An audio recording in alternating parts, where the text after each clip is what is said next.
Welcome to Kara's Cures, where we explore the cutting edge of wellness. I'm Kara Sundlun. So how do you feel truly confident to handle whatever life throws your way, especially during this stressful time of the year? Well, today my guest, Kate Eckman, is an executive coach and author of The Full Spirit Workout.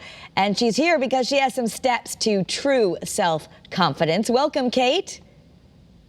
Hi, Kara. Thank you so much for having me.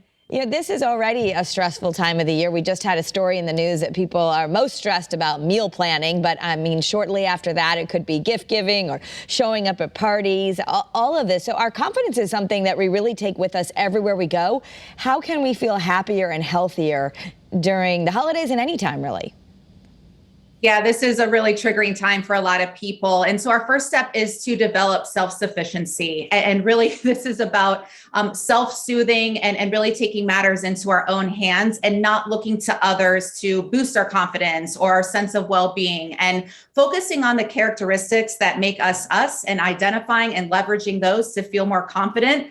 The second step is to let people off the hook. This is especially important for holidays. People are stressed. You may be seeing a relative you don't normally see, and they may say or do something that is upsetting to you. So we have to lean into the fact that's a hard truth to swallow, but nobody owes us anything. And I'm going to say that again. Nobody owes us anything. And so let's let them be who they are. It doesn't always mean we're going to like them. And again, lean into our own characteristics and really start accepting ourselves a bit more and letting ourselves off the hook when we may go into a place of anger or frustration.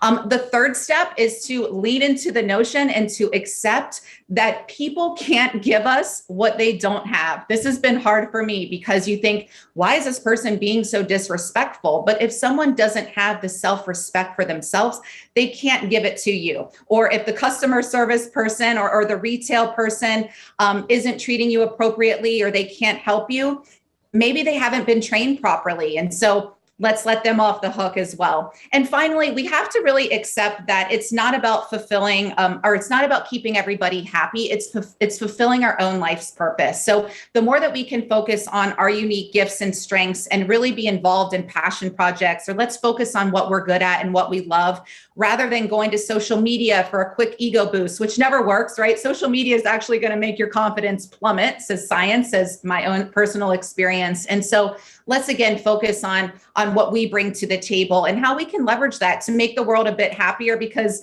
I've been watching you even here for a few minutes, and the world could certainly use our unique gifts and our joy. Yeah. You know, and actually, this is important for our kids as well. I know in an article you wrote, you said the University of Michigan found that college students who base their self-worth on external sources, like your academic performance, your appearance, they tend to have more anxiety, more self-doubt, more anger. So I'm sure that applies to us as well, but it's hard not to do, right? Because we're constantly evaluating ourselves at these external, by these external standards. What are some practical tips that we could shift that? Yeah, absolutely. And what's happening in schools is it's horrifying. It actually makes me sick to my stomach. And so I really feel for all the kids out there and parents and teachers, giving you an extra big hug and everything that you're managing. A simple practice, I do it every day. I do it in between all my Zoom meetings and interactions with people. And this is perfect for kids as well. And I would start introducing this exercise to your kids. It's what I call my sit and stare time. You take minimum 5 minutes a day. You do just what it says. You sit and you stare out the window straight ahead for you. You can stare at the teleprompter when the meteorologist is doing their thing, and really just check in with yourself like you're a small child and ask, how are you doing? What do you need right now? How can I support you? Or you know what, who can support you? What's working, what isn't? And taking that pause in between all of the madness and all of the busyness and checking in with yourself. And this is really what confidence is all about. People think it's when I look cuter, when I make more money, when I get better grades. And like you said, the studies show that just simply isn't true. So really it is an inside job, but we have to take the time to sit and be with ourselves to boost our confidence. Yeah, and for some people, they'll say, okay, I don't want to sit there and then I have this inner critic. I mean, part of it is taming that inner critic. If you sit there and you do your sit and stare and you have this negative dialogue, how do you tame that inner critic? Yes, great question. Because I certainly have battled my inner critic. I named her. I call my inner critic Kim. And when I hear these thoughts start to arise, which it's Kim or the ego, whatever we want to call it, I say, oh, hey, Kim. Oh, yep, you're coming to rain on my parade. Oh, you don't have a life. So you really want to try to bring me down. And I kind of have fun with her. So get playful with your inner critic. It does help to name him or her and say, you know what, Kim, you can leave. I know you're just trying to do your job. You're not wanted here. Off you go. And then you're into a place of laughter and playfulness. And then you can get quiet and invite in that divine wisdom, God, if you believe, spirit, universe, intuition, whatever you want to call it, and start becoming more practiced at listening to that voice rather than Kim or Sally or Tom or whatever you want to call your inner critic. Yeah, I've learned that technique as well. I'll share with the audience. Mine's Ursula, because she's got a little bit of a sea witch mentality. So, and calling her Ursula does tame her. Yes. So what about, we women especially, maybe you fall into the victim of trying to please people, or even your kids, where you might be a little bit better of like, okay, I'm going to manage my adults, but I want to please my kids, or I need to buy this, or I need to make Christmas perfect, or all of that. You say, that's sort of that hamster wheel where we're just not going to feel good or confident.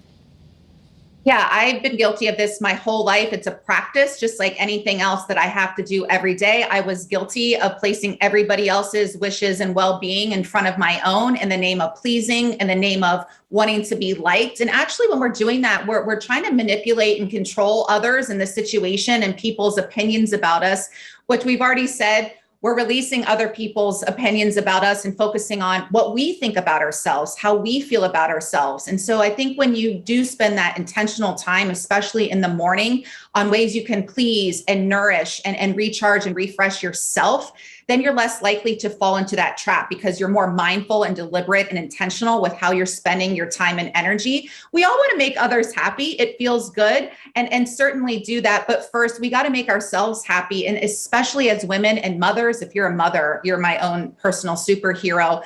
You put everybody else's needs first. So it is a practice. I can hear people saying, that's cute, must be nice. I don't even have 5 minutes to sit and stare. And what I say to that is, I don't have even 5 minutes to be angry, to yell at my children, to not treat myself or others kindly. So this is really about determining who we want to be, what we want, and how we choose to spend our time, which is precious. Right, right. And having that little bit, there is neuroscience to this. I know you've done a lot of coaching, you've worked with executives, you've done a lot of training in this area. The idea of sit and stare is there's science behind that you're actually going to calm your brain down. You're going to be able to make better choices, right?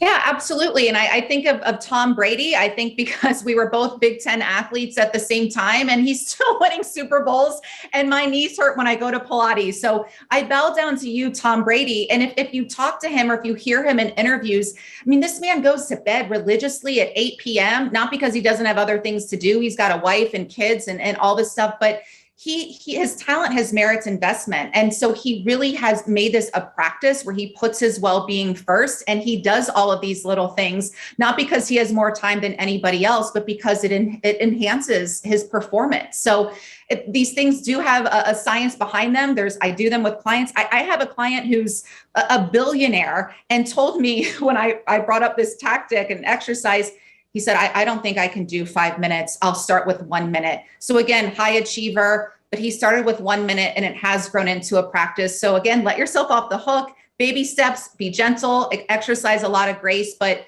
this is really important. And so it really is asking yourself what kind of life you want to have.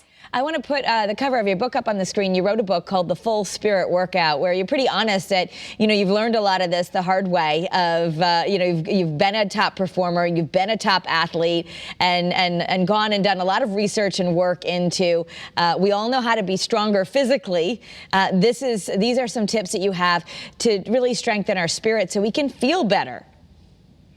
Yeah, I mean, we're kind of at a breaking point right now in the world. As I like to say, it's not midnight, but it's 11:59. And in this era of coddling our own weaknesses or neuroses, or not asking for support, or not putting our mental and emotional well-being first and making it a priority, is over. It is an epidemic, what's happening with suicide and mental health. And so I was about to say, I don't want to sound dramatic, but this is serious and we need to take our well-being more seriously so we can take our lives a little more lightly and have a bit more fun. And that starts with making our mental and physical health a priority. And these little exercises get us there quickly. So give us we have the sit and stare. Any other practical things we can do throughout our day to make these small shifts? Yeah, I hear a lot of times people say, oh, this is so hard, or I'm so tired, or I'm so stressed. And those things may be accurate, but a little technique that you can do when you're walking down the street, you're on the train, you're in the car, and you get that feeling of, oh, this is so hard. This is so frustrating. Do 2 words. 2 words will shift this perspective and your energy. And the 2 words are what if. So you can say, what if this isn't hard? What if this is easy?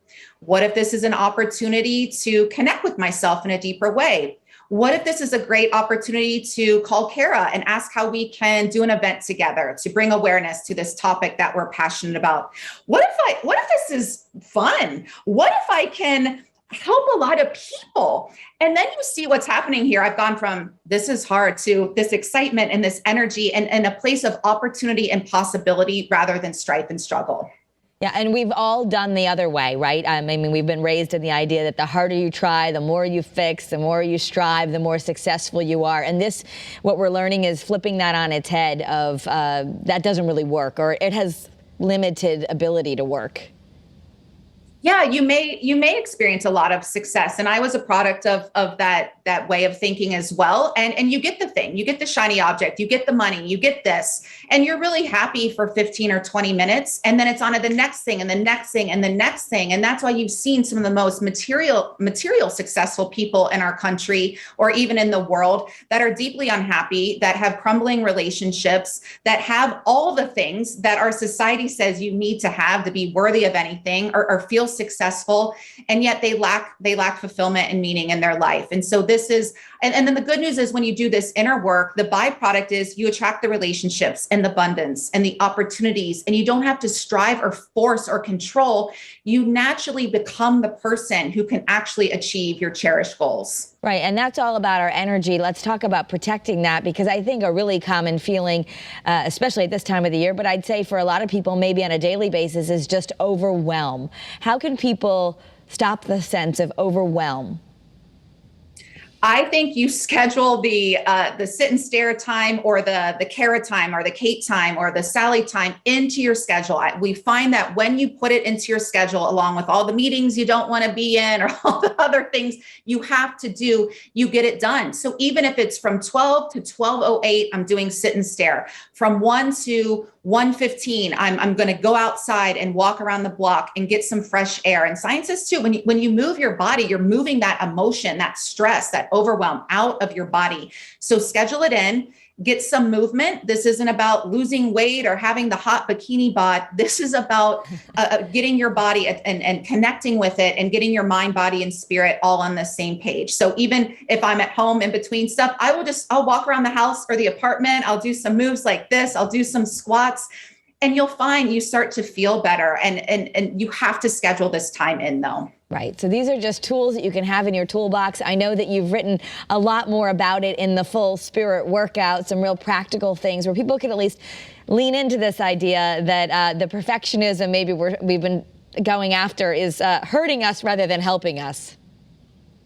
Yeah. And so this is really a whole way of thinking. It's counterintuitive. It's a complete 180 from the thinking of the world that says you have to do all these things for your self-worth. And if you don't have all these shiny objects, you're not worthy of love and you should feel unsafe in the world. So it is a practice like anything else. Tom Brady, again, the Super Bowls, you have to think of what your Super Bowl is. And for me, I love to achieve things. I love to do the work, but a goal for me is inner peace. A goal for me is not experiencing overwhelm and exhaustion and stress, because then I become irritable and I'm the happy girl. And so when I'm irritable, I think that's a good thing too, to become more self-aware and start like, ooh, I just jumped on the anger train and I am going to a destination I do not want to go to, and being mindful to get off that train and wait and take a breath, take a pause.